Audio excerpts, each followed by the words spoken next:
Are the established political parties really awake to what's happening around the country? Because since we started with talking about the Aam Aadmi Party in Delhi, you will have to admit that it hit them like a bolt from the blue. Both the parties had no idea what was happening.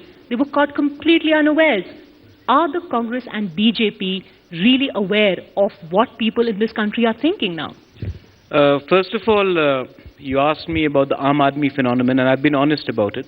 And congratulations to them. I believe they've just formed the government today with the help of the Congress party, which they decried and they derided. You see, when you come to power, and it's not only Congress and BJP in this country, there are a lot of other parties. In the south, you have the DMK, you have the AIA-DMK, you have the BSP, you have the Samajwadi Party in UP, you have the Communists in Tripura as well as in West Bengal, and Trinamool now.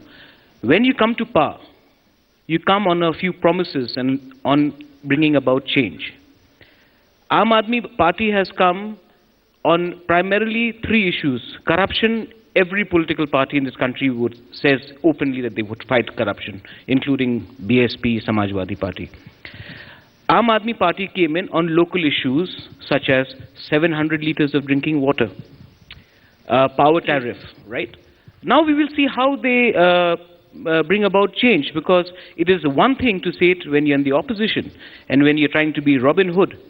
It's another thing when you actually take the mantle of power and then take decisions. In 6 months, you will know. But don't you think it's exactly this sort of cynicism, because I do detect a slight cynicism even now. You're calling them Robin Hoods. Yeah, Robin Hood is a great character. Yeah, but the fact is, so is Arvind you're Kejriwal. Still extending them support, and they've managed to get 28 seats. You know, and the three-time Chief Minister of Delhi, Dr. Sangma, received a drubbing in her own constituency, and she wasn't even second. She was third. That's a reflection of disconnect from the person concerned who is defeated. It's a reflection of disconnect. That's what I was referring to. And you would appreciate the ground reality today.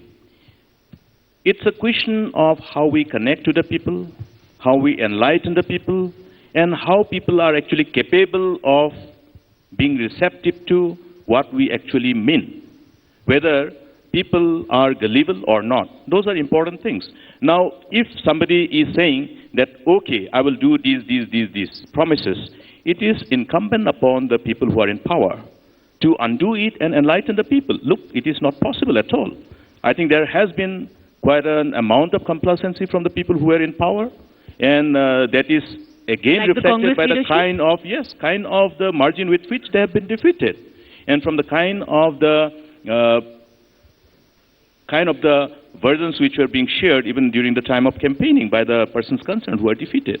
So it is important as to how we deal with any kind of campaign, Now somebody talks about price rise, and everybody is receptive to that issue because price rise affects every household. But I will tell you one thing today, that if you're talking about the price, particularly when somebody refers to the price which every household has to buy every day, whether it is onion, whether it is vegetable, what is important for us to understand is, again, get connected to the ground reality. And it is important for politicians also to get connected to this ground reality and tell the people what exactly is happening. I remember meeting women in my own constituency, in my own district when I drive. Hundreds of women going to Assam in search of wages. I'm referring to the agricultural workforce. And as I meet them on the way when they return in the evening, I take it as a privilege to ask them, so you're coming back after working there? How much wages are you being paid? They used to be paid 40 rupees, 30 rupees. That's the kind of wages. I'm talking about a wages which was around 8 years back. Now, what was happening was that because of this, the agricultural sector, or in other words, farming was not being perceived as something remunerative. That was one of the reasons why you see lots of people migrating from rural to urban. If you look at the census, you will also see and appreciate the figure that the population of the agricultural workforce have been declining. declining. Why is it? Is it because people are thinking that agriculture sector is not remunerative? If so, why is it? You see, the reason was that every farm product which is sold in the market is expected to be cheap. Why should, as a farmer, I should sell my products at a cheap price and I should be subjected to buy something else which is not farm products and I am expected to pay more? Now, this has been changed by a revolutionary program which has been initiated by the government of India. Now, our farsightedness to actually liberate the people from this kind of discrimination